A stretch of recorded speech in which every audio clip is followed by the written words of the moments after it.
कृषि किसान, बदलते भारत की शान।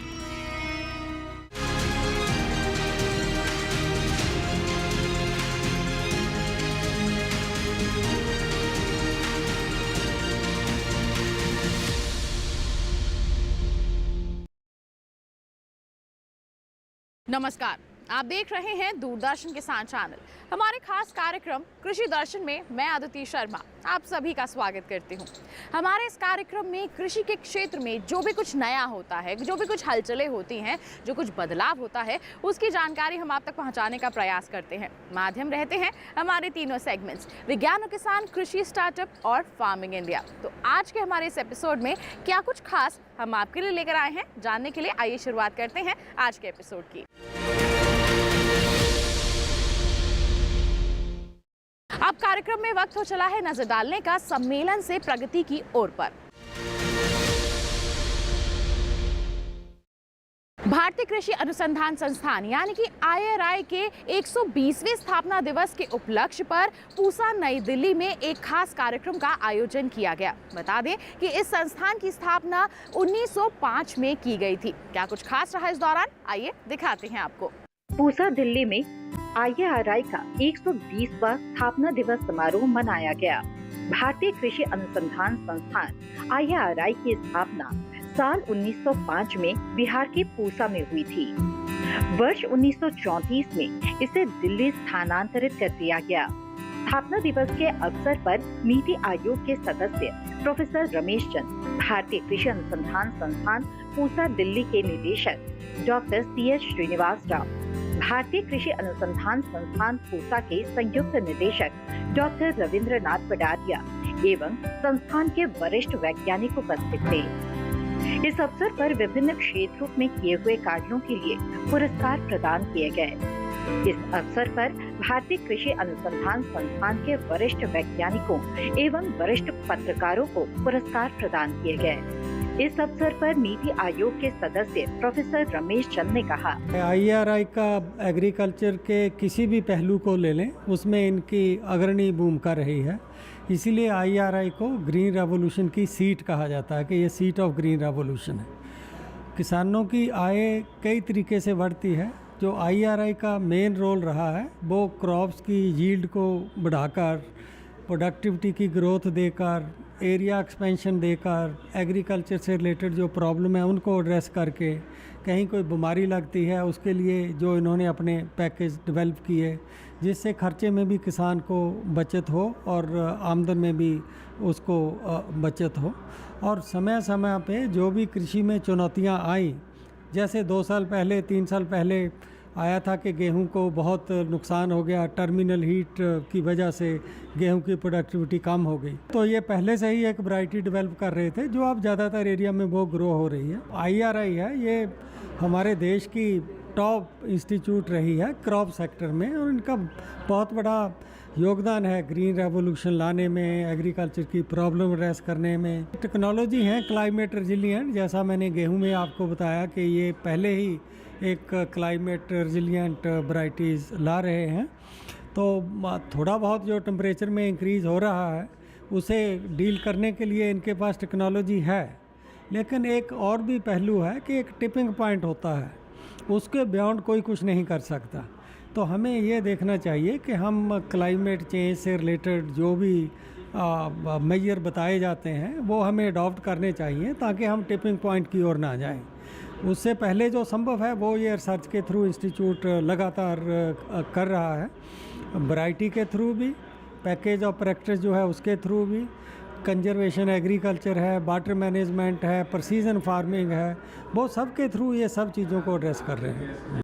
इस स्थापना दिवस के बारे में संस्थान के निदेशक डॉक्टर CS श्रीनिवास राव ने कहा, IRI पूसा संस्थान का 120 फाउंडेशन डे सेलिब्रेट किया। एंड आप सबको पता है IRI पूसा इस जर्नी 120 साल में कितना सेवा किया देश के लिए।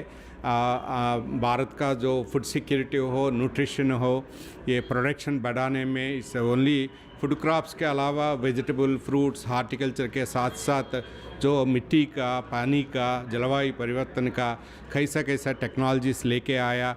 काफ़ी चैलेंजेस आया कृषि क्षेत्र में, फिर भी हमारा बढ़ोतरी, प्रोडक्शन, प्रोडक्टिविटी बढ़ते रहा। इसके लिए IRI का पूरा एक मदर इंस्टीट्यूट मानता है। इस सिलसिले में आज है ना हमारा IRI पूसा का फाउंडेशन डे सेलिब्रेट किया। काफ़ी स्टेक होल्डर्स को इन्वॉल्व किया इसके। हम लोग काफ़ी लोगों को हम लोग जो अच्छा सेवा कर रहे हैं, जो पुराना डायरेक्टर्स के साथ साथ जो करंट अभी उपलब्धियाँ जो सेवा कर रहे हैं, जो वैज्ञानिक हो, वुमेन हो, स्टार्टअप्स हो, युवा शास्त्रवेत्ता हो, जो इसके साथ प्रेस एंड मीडिया हैं, हमारा रीजनल स्टेशंस भी हैं, उनको भी हम लोग ये सम्मान किया।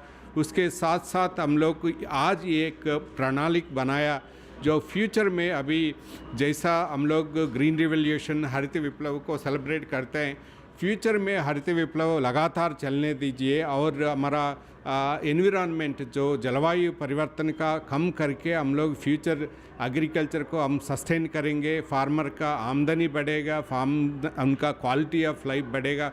उसके लिए हम लोग प्रणाली बनाया, हम लोगों को कैसे काम करना चाहिए, रिसर्च कैसा होना चाहिए, टीम बिल्डिंग कैसा होना चाहिए, अलग अलग सब्जेक्ट का मिलके हम लोग अलग अलग सभी सब्जेक्ट्स मिलके एक प्रोडक्ट कैसे बनाएंगे, हमारा टेक्नोलॉजीज़ कमर्शलाइज फास्टर रूप में कैसे आगे लेके जाएंगे।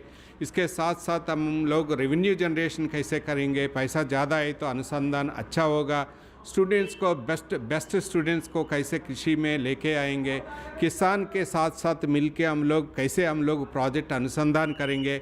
उसके साथ साथ हमारा एजुकेशन भी काफ़ी, हमारा स्टूडेंट है, क्षेत्र भी हैं इधर, एजुकेशन उनके लिए भी अच्छा से उनको कैसे पढ़ाना है, देश के लिए वो लोग फ्यूचर में अगले 50 साल 7 साल जो जैसा वो उनको कंट्रीब्यूट करेंगे उस तरफ का हम लोग मोल्ड करेंगे।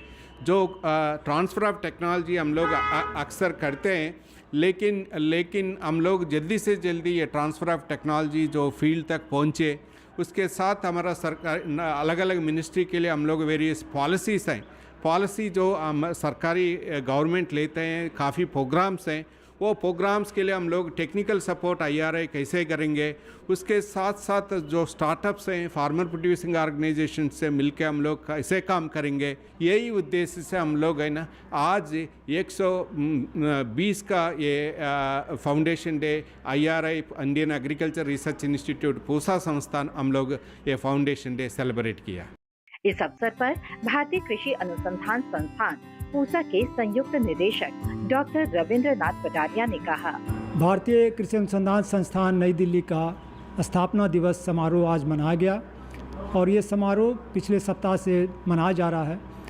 इस समारोह का मुख्य उद्देश्य होता है कि जितने हमारे स्टाफ हैं या हमारे हितग्राही हैं, वो कृषि के संबंध में किस तरह से नई ऊर्जा, नए सोच, नए विचार, नए उत्साह के साथ काम करें। उसके लिए हम लोग एक जगह एकत्रित होते हैं, कुछ कार्यक्रम आयोजित होता है जिसमें स्कूल के छात्र छात्राएं, हमारे पूसा संस्थान के छात्र छात्राएं भी हिस्सा लेते हैं और मुख्य विषय रहता है कृषि की उन्नति। कैसे हम उन्नत कृषि के माध्यम से विकसित भारत की परिकल्पना को सार्थक कर सकते हैं, उसके लिए सब में जागरूकता बढ़ाना हमारा मकसद होता है कि जिस तरह से उन्नत प्रजाति की विकसित हो रही है, इसके साथ साथ पौष्टिक प्रजातियों पर भी ध्यान देने की ज़रूरत है, न्यूट्रिशनल सिक्योरिटी आवश्यकता है। उसी तरह से फसल विविधीकरण करके कैसे हम किसानों की आमदनी बढ़ा सकते हैं, साथ साथ जो जलवायु परिवर्तन हो रहा है या पारिस्थितिकी स्थिति है, जल की समस्या या मृदा की समस्या, उस पर हम काबू पा सकेंगे। साथ ही साथ जो बायो एनर्जी है, उसके माध्यम में हम क्या नया शोध कर सकते हैं ताकि कृषि में लागत कम लगे, पर्यावरण सुरक्षित रहे, पौष्टिक आहार मिले और सभी स्वस्थ रहें। और इस समारोह में हम लोगों ने उत्कृष्ट प्रदर्शन के लिए हर स्टाफ के कई वर्ग के लोगों को सम्मानित किया, चाहे शोध के क्षेत्र में हो, चाहे शिक्षा के क्षेत्र में हो, चाहे प्रशासन के क्षेत्र में रहा हो, या जो हमारे दैनिक भत्ता भोगी जो लेबर हैं, उनका भी हम लोगों ने सम्मान किया ताकि हर व्यक्ति हर क्षेत्र में, हर स्तर पर कंट्रीब्यूट करता है, योगदान करता है, तभी कोई संस्थान आगे बढ़ पाता है। अब कार्यक्रम में नजर डालते हैं हमारी सेगमेंट विज्ञान और किसान पर।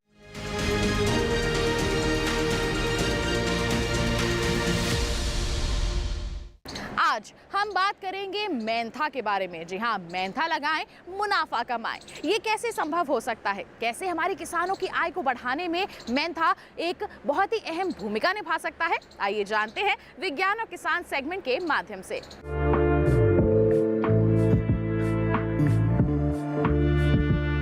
मेंथा की खेती पूरे भारतवर्ष में की जाती है। इसकी खेती मुख्य रूप से उत्तर प्रदेश, राजस्थान, मध्य प्रदेश, गुजरात और पंजाब में की जाती है। मेंथा एक वर्षीय झाड़ीनुमा पौधा है।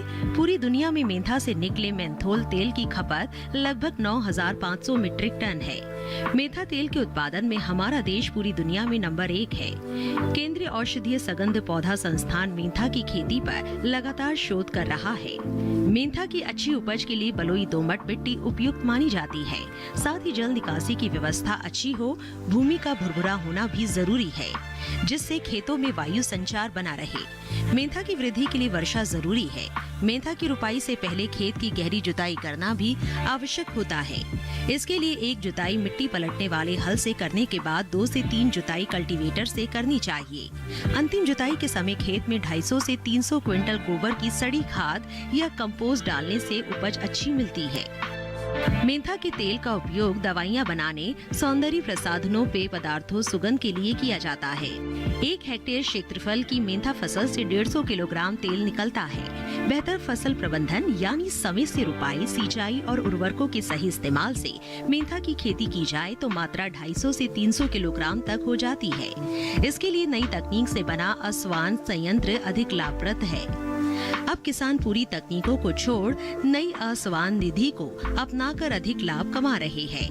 नई आसवान संयंत्र की टंकी छोटी है, इसमें ईंधन कम लगता है। इस आधुनिक तकनीक से तेल जल्दी और अच्छी मात्रा में प्राप्त हो जाता है। मेंथा का तेल निकालने से पहले मेंथा को कटाई के बाद संयंत्र में ले जाते हैं। फिर कटे हुए मेंथा को कुछ समय के लिए फैला देते हैं। इससे इसकी पत्तियां कुछ पीली पड़ जाती है और फसल का वजन भी कुछ कम हो जाता है। इसके बाद इसे डिस्टिलेशन संयंत्र में भरकर इसे गर्म करते हैं। इस प्रकार गर्मी पाकर मेंथा से जलवाष्प तेल एक टैंक में एकत्रित होता है। बचे अवशेष यानी जिंगरा को बाद में खाद के रूप में भी प्रयोग किया जाता है। मेंथा की कटाई के 15 से 20 दिन पहले ही सिंचाई बंद कर दे। समय समय पर खेत की निगरानी करते रहे ताकि समय से कीट रोग प्रबंधन किया जा सके। किसान भाई अगर इन सभी बातों को ध्यान में रखकर आधुनिक तरीकों से मेंथा की खेती करें तो निश्चित ही सफलता हासिल कर सकते हैं।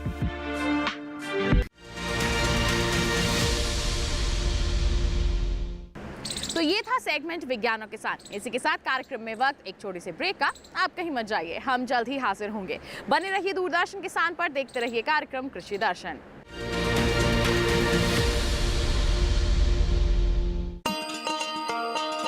किसान भाइयों गांठ बांध लो, गांठ बांध लो। बात बहुत है काम की, समृद्धि के पैगाम की। मिट्टी के मिजाज को समझो, मिट्टी के हर राज को समझो। मिट्टी की तुम जांच कराओ, मुफ्त सॉइल हेल्थ कार्ड ले जाओ। कभी मुनासिब बीज लगाओ, सही किस्म की खाद ले आओ। जितनी जरूरी उतनी डालो, सही मात्रा खुद पहचानो। इसको अपना मंत्र बना लो, मिट्टी की सेहत तो जानो। बात बहुत है काम की, कम लागत अधिक वरदान की। किसान भाइयों गांठ बांध लो। आज ही मिट्टी की जांच कराएं। राज्य सरकार के कृषि अधिकारी से संपर्क करें और मुफ्त में सॉइल हेल्थ कार्ड पाएं। कृषि और किसान कल्याण मंत्रालय द्वारा किसान हित में जारी। नमस्कार किसान मित्रों, मैं हूं आपका एआई एंकर कृष। आज हम बात करेंगे गर्मियों और मानसून में अमरूद की खेती से अधिक मुनाफा कमाने के तरीकों पर। अमरूद की खेती क्यों फायदेमंद? अमरूद एक कम लागत और अधिक मुनाफा देने वाली फसल है। इसकी मांग पूरे साल बनी रहती है, लेकिन सही तकनीकों से गर्मियों और मानसून में उत्पादन बढ़ाकर किसान अधिक लाभ कमा सकते हैं। गर्मी में अमरूद की देखभाल, सिंचाई प्रबंधन। गर्मी में मिट्टी की नमी बनाए रखने के लिए ड्रिप इरिगेशन अपनाएं और गीली घास, मल्चिंग का उपयोग करें। कटाई छंटाई। मार्च अप्रैल में पुरानी शाखाओं की छंटाई करने से नए फल आने की संभावना बढ़ती है। मानसून में उत्पादन बढ़ाने के तरीके, सही किस्मों का चयन करें। इलाहाबादी सफेदा, ललित और अर्का किरण जैसी किस्में मानसून में अच्छा उत्पादन देती है। कीट और रोग प्रबंधन। मानसून में फफूंद जनित रोगों से बचने के लिए तांबे वाले फफूंद नाशक का छिड़काव करें। अधिक लाभ के लिए टिप्स: सहफसली खेती करें। अमरूद के साथ हल्दी, अदरक या दलहनी फसलें उगाकर अतिरिक्त आय प्राप्त कर सकते हैं। अगर किसान इन आधुनिक तकनीकों को अपनाते हैं तो वे अमरूद की खेती से अधिक उत्पादन और मुनाफा कमा सकते हैं। आज के लिए बस इतना ही। आप देखते रहिए डीडी किसान। धन्यवाद। ब्रेक के बाद दूरदर्शन किसान चैनल के कार्यक्रम कृषि दर्शन में आप सभी का फिर से स्वागत है। आइए अब आपको दिखाते हैं सेगमेंट कृषि स्टार्टअप।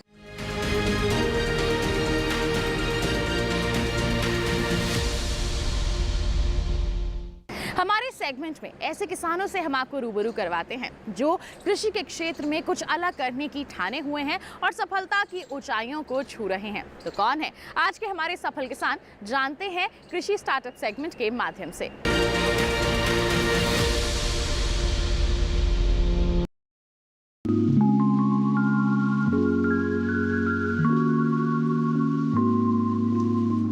राजपाल सिंह जगहैता गांव गुर्जर के रहने वाले एक सफल किसान हैं।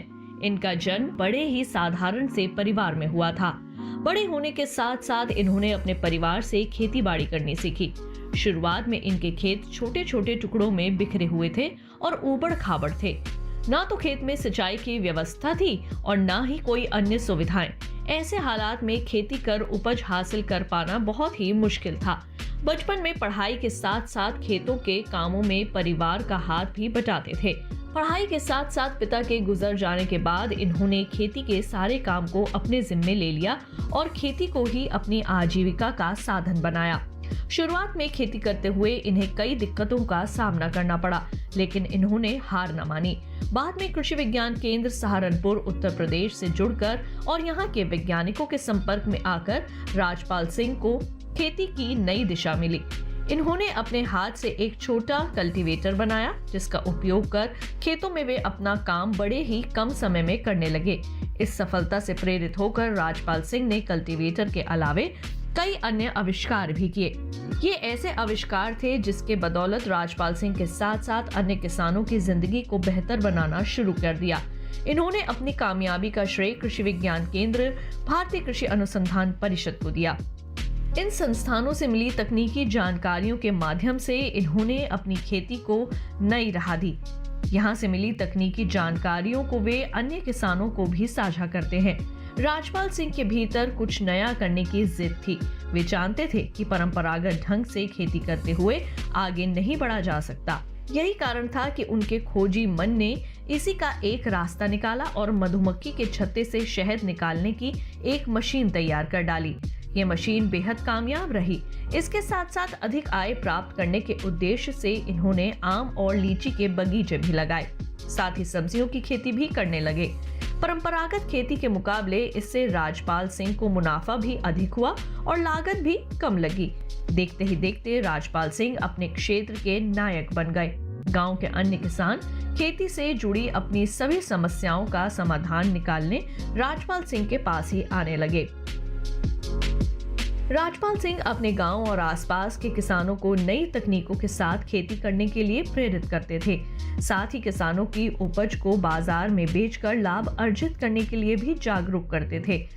इनका मानना ये है कि किसान को खेत से अच्छी उपज हासिल करनी तो आनी चाहिए, साथ साथ उस उपज को बाजार में सही और अच्छे दाम पर बेचने में भी सीख लेनी चाहिए। जैसे ही किसान इस कला में माहिर हो जाएंगे, वे अपनी आय दोगुनी करने में निश्चित ही सफलता हासिल कर लेंगे।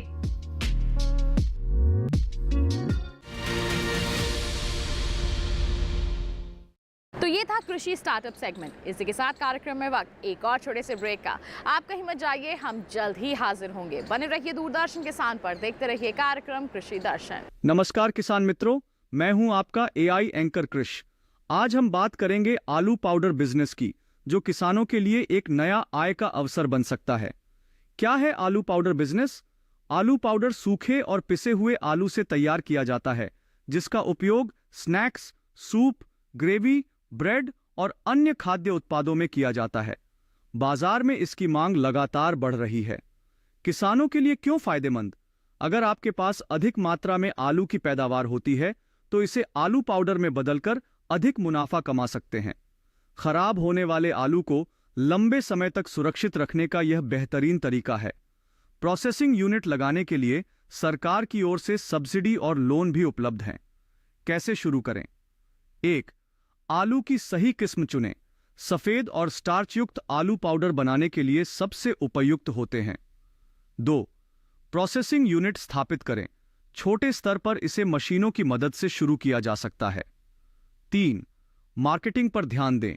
होटल, रेस्तरां और पैकेजिंग कंपनियों से संपर्क कर अपने उत्पाद को बेचना शुरू करें। सरकार भी खाद्य प्रसंस्करण उद्योग को बढ़ावा देने के लिए कई योजनाएं चला रही है। अगर किसान आलू पाउडर बिजनेस शुरू करते हैं तो वे अच्छी आमदनी के साथ एक नया उद्यम स्थापित कर सकते हैं। आज के लिए बस इतना ही। आप देखते रहिए डीडी किसान। धन्यवाद।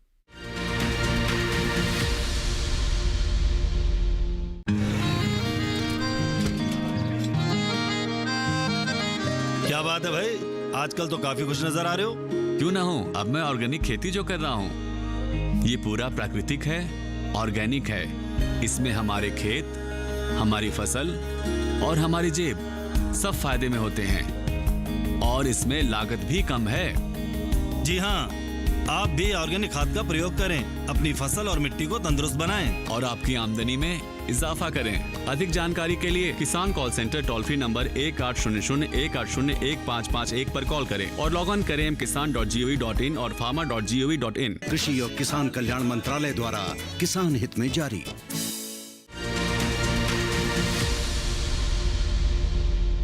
ब्रेक के बाद दूरदर्शन किसान चैनल के कार्यक्रम कृषि दर्शन में आप सभी का फिर से स्वागत। आइए अब नजर डालते हैं फार्मिंग इंडिया सेगमेंट पर।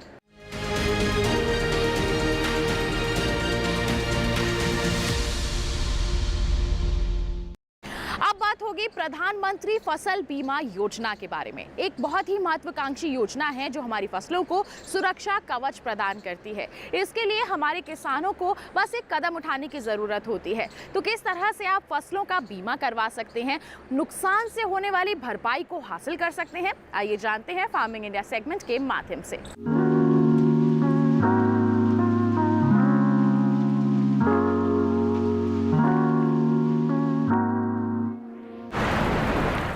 प्रधानमंत्री फसल बीमा योजना के तहत प्राकृतिक आपदा, कीड़े और रोग की वजह से सरकार द्वारा अधिसूचित फसल में से किसी नुकसान की स्थिति में किसानों को फसल बीमा और वित्तीय सहायता देना मुख्य काम है।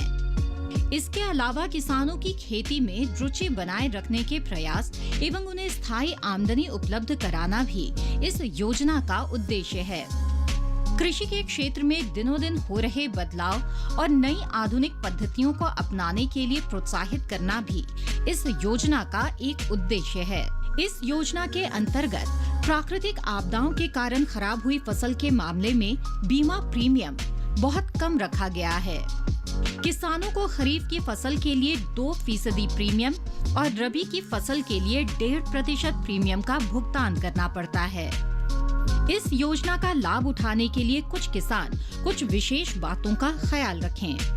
जैसे फसल की बुआई के 10 दिनों के अंदर प्रधानमंत्री फसल बीमा योजना का फॉर्म भरना जरूरी होता है।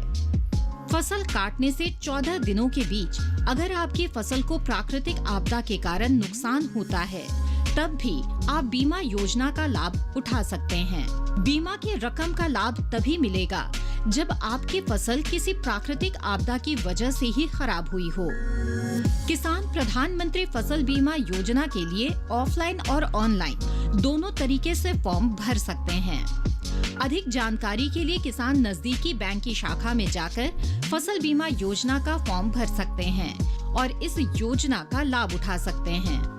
किसानों के हित के लिए केंद्र सरकार द्वारा नित नए नियम और योजनाएं बनाई जा रही है। ऐसे में साल 2016 में प्रधानमंत्री फसल बीमा योजना भी सरकार द्वारा चलाई जाने वाली योजना है, जिससे किसानों की सहूलियत और बेहतर विकास होने में मदद मिल सके। बीते सालों में इस योजना का लाभ उठाकर किसानों ने और भी मजबूती के साथ कृषि में अपना योगदान देकर सफलता हासिल की है। इस योजना का उपयोग कर भारत के लगभग हर प्रदेश के किसान काफी हद तक लाभान्वित हुए हैं। साथ ही साथ अपनी आय दुगनी करने में भी इन्हें इस योजना के जरिए मदद मिली है। तो ये था सेगमेंट फार्मिंग इंडिया। इसके साथ बताएं आज के कार्यक्रम में बस इतना ही। उम्मीद करते हैं जितनी भी जानकारियां आज के कार्यक्रम के माध्यम से आप तक पहुंचाई गई हैं सभी आपके लिए फायदेमंद साबित हुई होंगी। साथ ही आपको बता दें कोई कार्यक्रम के लिए सुझाव है, सवाल है आपके पास, हम तक पहुंचाइए। ईमेल कीजिए हमें krishidarshanddd@gmail.com हमारी ईमेल आईडी है। आप हमें पत्र भी लिख सकते हैं। पता है हमारा कृषि दर्शन, कमरा नंबर 58, CPC दूरदर्शन, खेलगांव, नई दिल्ली 110049। और बता दें आपको दोबारा देखना चाहते हैं आप हमारा ये कार्यक्रम तो टीवी स्क्रीन पर दिखाए जा रहे इस QR कोड को स्कैन कर लीजिए, सीधा पहुंच जाएंगे हमारे YouTube चैनल पर। तो किसान भाइयों बहनों, इसी वादे के साथ अगले अंक में हम फिर होंगे हाजिर कुछ नई और महत्वपूर्ण जानकारियां लेकर। तब तक के लिए हमें दीजिए इजाजत, लेकिन आप बने रहिए दूरदर्शन किसान पर। नमस्कार।